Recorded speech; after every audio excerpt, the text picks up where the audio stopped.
بسم الله الرحمن الرحيم والصلاة والسلام على أشرف المرسلين. Salam alaikum, bonjour tout le monde. Aujourd'hui, on va voir ensemble le chapitre numéro un, les fondements de base de la télévision numérique.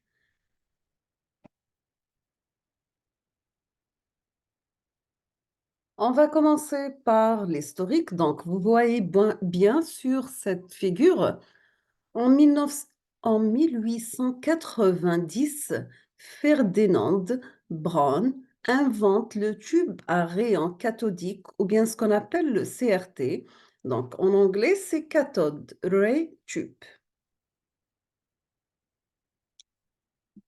Nous avons en 1884 Paul Nipkow, ingénieur allemand, invente et fait breveter le disque percé de trous suivant une spirale réalisée pratiquement en 1923 par l'Écossais John Baird.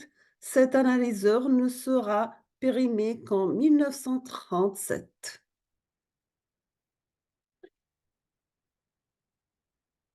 En 1923, John Logie Baird démontre l'utilisation de la télévision avec une qualité acceptable. Le balayage était mécanique avec un disque Nipkow. Toujours avec l'histoire, nous avons en 1939, l'Angleterre est en compétition de vitesse avec l'USA pour l'exploitation commerciale de la télévision. De 1935 à 1939, télévision entièrement électronique en Grande-Bretagne avec une analyse de 405 lignes. Vous avez 455 lignes en France. En 1940, Peter Goldmark de CBS met au point un système de télévision couleur à 343 lignes pour la télédiffusion régulière à travers des systèmes comportant un disque à 3 filtres. Vous avez le rouge, vert et bleu en rotation devant le tube de la caméra. En 1948, l'adoption du standard 818 lignes en France. En 1951, les premières émissions de télévision publique en couleur. Donc, c'est le précédé de CBS. 1953, la première transmission en Eurovision, 8 pays européens, couronnement de la reine d'Angleterre en direct. Le 28 octobre 1972, la création de la RTA, Radio-Télévision algérienne. En 1972, l'Algérie choisit le système PAL pour la TV couleur. On passe maintenant à la colorimétrie. Donc, vous avez des rayons X, visibles, ultra, l'infrarouge, la radio, diffusion, le chauffage HF, courant de réseau, etc., les radars, UHF, etc. Donc, ce sont des fréquences en Hertz avec une longueur d'onde en centimètres. La lumière visible, vous avez des bandes très étroites dans le spectre des ondes électromagnétiques. Voici un tableau, donc entre 380 et 435 nanomètres, par exemple, nous avons le violet. Le bleu, c'est entre 465 à 482 nanomètres. Le vert, c'est 530 à 560 nanomètres. Nous avons le rouge de 620 à 765 nanomètres. Qu'est-ce que ça veut dire la luminance? Donc, la luminance d'un objet aux formes colorées, c'est la sensation indépendante de la couleur que cet objet donne à l'œil humain qui permet de la classer par rapport à une échelle s'étendant du noir au brillant maximal. Pour la teinte, donc, c'est la nature colorée de l'objet observé en lumière blanche qui est limitée au domaine de visibilité de l'œil humain. Pour la couleur, c'est l'impression colorée que l'œil reçoit de l'objet selon la source lumineuse qui l'éclaire. Pour la couleur d'un objet, donc nous avons un objet coloré, c'est un objet qui ne réfléchit qu'une seule couleur déterminée de la lumière blanche et absorbe le reste. L'être humain arrive à distinguer plusieurs centaines de milliers de couleurs, différentes, mais il n'arrive qu'à décerner que quelques dizaines niveaux de gris différents. Pour le mélange additif, on obtient une nouvelle couleur si les faisceaux lumineux de différents projecteurs sont projetés les uns sur les autres. C'est ce procédé qui est utilisé en TVC. Donc, le mélange additif est simplement la perception simultanée de deux couleurs. Pour la synthèse de couleurs, donc, vous avez les systèmes de traitement d'information couleur exploitent trois primaires pour réaliser la synthèse de couleurs.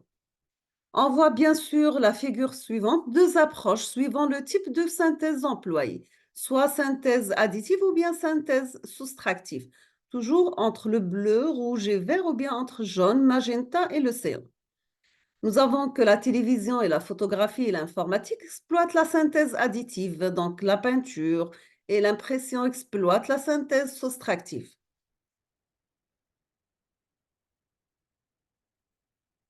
Donc, voici c'est la distribution des couleurs suivant le système SMPTE, donc pour l'intervalle de rouge, vert et bleu.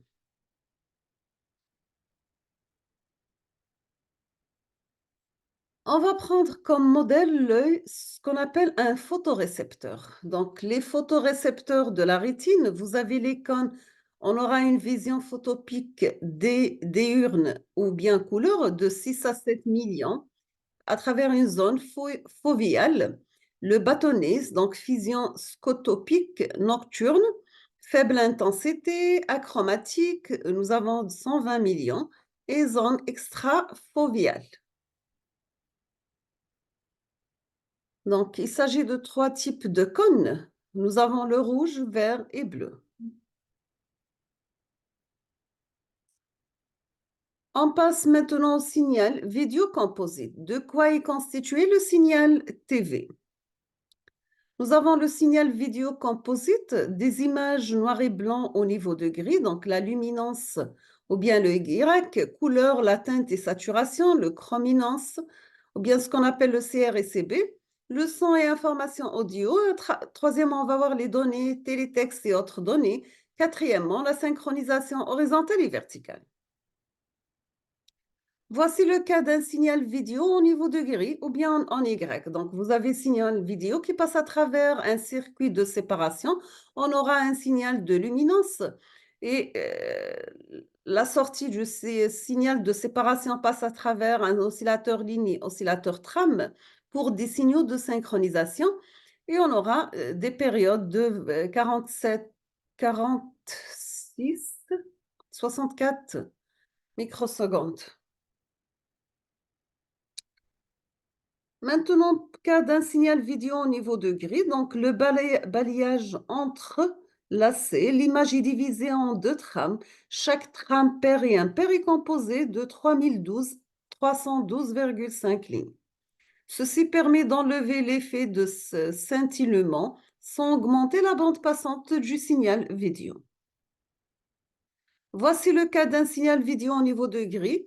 Une ligne, donc vous avez dans cet exemple, présente le détail d'une ligne et d'une image de télévision, 625 lignes et 50 trames par seconde. Nous avons que la durée d'une ligne, elle est de 64 microsecondes, donc une fréquence ligne horizontale de 15 625 Hz. La partie utile ou bien visible de la ligne, elle va active, ce qu'on appelle en anglais active line, dure 52 microsecondes. Les 12 microsecondes restantes seront utilisées pour le retour, y compris pour la synchronisation. Maintenant, côté tram, on voit bien dans cet exemple le détail d'un retour tram ligne d'une image de télévision, 625 lignes et 50 trames par seconde. Comme il s'agit de deux trames différentes dans une même image, on aura deux cas de figure. Maintenant, pour le cas d'un signal vidéo en couleur, nous avons que la télévision exploite le mode de représentation de la couleur avec trois composantes. Une composante luminance ou bien Y, deux composantes chrominance, CR qui est égal à R moins Y et CB qui est égal à B moins Y. On passe maintenant au signal vidéo composite et on va commencer par codage couleur. Il s'agit de former un seul signal vidéo composite avec le signal luminance, les deux signaux chrominance DR et DB, les signaux de synchronisation horizontale et verticale, éventuellement d'autres données comme le télétexte. À l'origine, une contrainte a été imposée au signal vidéo couleur. Il doit rester compatible avec le parc de récepteurs noir et blanc de l'époque, c'est-à-dire vers les années 50. Toujours avec le codage couleur, nous avons que la luminance Y peut être restituée à partir du rouge, vert et bleu à travers la formule suivante. Nous avons Y égale 0,299 rouge plus 0,587 vert plus 0,114 bleu, tout comme les trois autres composantes couleurs. Chacune peut être à partir de Y et les deux autres composantes couleurs. Pour la teinte et la saturation, nous avons CB est égal à B moins Y. Donc, on obtient la formule suivante. Et CR est égal à R moins Y. Et on obtient la deuxième formule. Il existe plusieurs standards de codage de la couleur, mais tous exploitent le même format. Nous avons le NTSC, donc National Television Systems Committee, PAL, Phase, Alternate Line, SECAM, séquentiel à mémoire. Donc, voici le système TV couleur à travers le monde. Donc, vous avez selon les codes de couleur, par exemple, le SECAM L en bleu clair, le jaune, c'est SECAM DK, etc.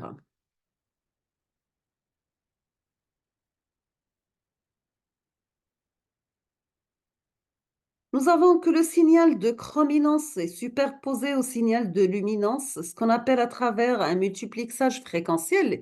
Il est transposé en fréquence par modulation d'amplitude ou de fréquence suivant le système. Le spectre du signal composite ainsi obtenu est présenté par la figure suivante. Quelles sont les caractéristiques du NTSC? Donc, la mise en service a été en 1954. Le nombre de lignes par image, 525 dans 485 lignes utiles. Le nombre d'images par seconde, 30. Le nombre de trains par seconde, 60. Les fréquences lignes, 15 737 Hz.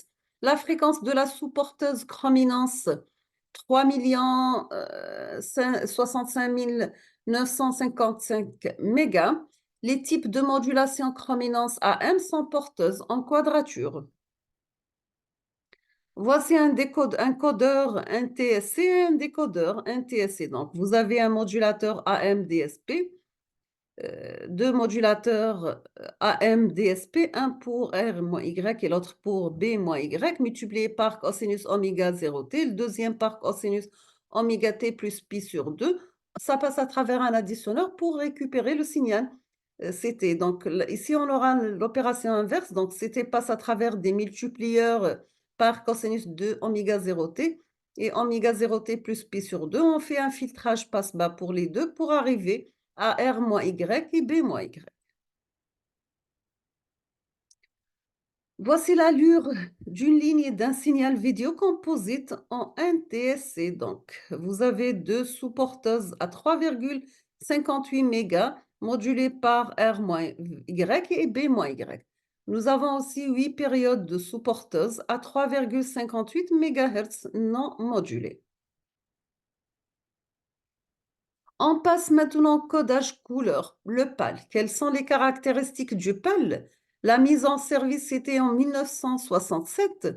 Le nombre de lignes par image, c'est 125 dans 575 lignes utiles. Le nombre d'images par seconde, c'est 25. Le nombre de trains par seconde, c'est 50. Les fréquences lignes, c'est 15 625 Hz. Les fréquences de la sous-porteuse chrominance, 4, etc. mégas. Les types de modulation chrominance AM sont porteuses en quadrature un peu particulier. Voici le codage couleur à travers le PAL. Donc, vous avez toujours des modulateurs AM DSB, un multiplié par plus ou moins cosinus oméga 0T, le deuxième par cosinus oméga 0T plus pi sur 2, additionneur, pour arriver à un signal de sortie CT. Maintenant, si on va parler du codage couleur, SECAM. Quelles sont les caractéristiques du SECAM? La mise en service était en 1967. Le nombre de lignes par image, c'est 125 dans 575 lignes utiles. Le nombre d'images par seconde, 25. Le nombre de trains par seconde, 50. La fréquence ligne est 15 625 Hz. Les fréquences des deux sous-porteuses chrominance, 4, etc., 4, etc. Les types de modulation chrominance, c'est FM. Voici l'allure d'un signal vidéo composite en SECAM. Vous avez sous-porteuse couleur modulée par B-Y à 4,40 mégas, sous-porteuse couleur modulée par B-Y ici à 4,25 MHz. Ici, nous avons le spectre d'un signal vidéo composite en SECAM. Donc, vous avez un paquet spectral lié à luminance, un paquet spectral lié au codage couleur SECAM, plus les sous-porteuses couleurs modulées à 4,25 et à 4,40 MHz. Quelles sont les caractéristiques? Donc, vous avez un tableau qui résume les caractéristiques selon le PAL B par rapport à G, le NTSC, le SECAM, PAL M et PAL N. Par exemple, pour les types de synchronisation, premier, nous avons négative à biniveau, deuxième négative biniveau, etc. sont tous négatifs à biniveau, avec chacun ses fréquences pour le champ, fréquence ligne, période ligne, etc. Quelles sont les fréquences de transmission TV analogique terrestre? Vous avez que les fréquences de transmission TV sont pour le VHF bande 1, channel 02, la bande fréquentielle de 45 à 70 mégas, VHF bande 3, CH612, de 74 230 mégas, UHF bande 4, CH channel 2735, la bande de 520 à 582 mégas, UHF bande V, channel 3669, 582 à 820 MHz. Donc, quelles sont les largeurs de bande en VHF? Donc, vous avez selon le type de codage de couleur. Pour le rouge, c'est 6 millions, 6 MHz. Jaune, c'est 7 mégas. Le vert, c'est 8 mégas. Le violet est le non utilisé. Maintenant, nous avons la largeur de bande, mais cette fois-ci en UHF. Bien sûr, selon le code de couleur suivant. Voici un exemple d'un signal vidéo composite. Donc, vous avez le burst ou bien le référence couleur et le codage couleur.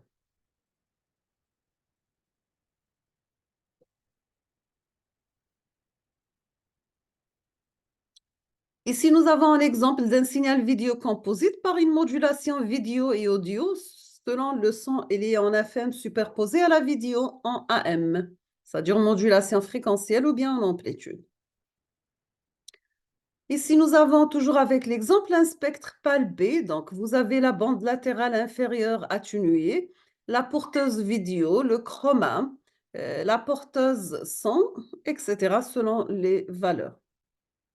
Nous sommes arrivés à la fin de cette vidéo, donc je vous remercie infiniment pour votre attention et à la prochaine vidéo, Inch'Allah. Merci beaucoup.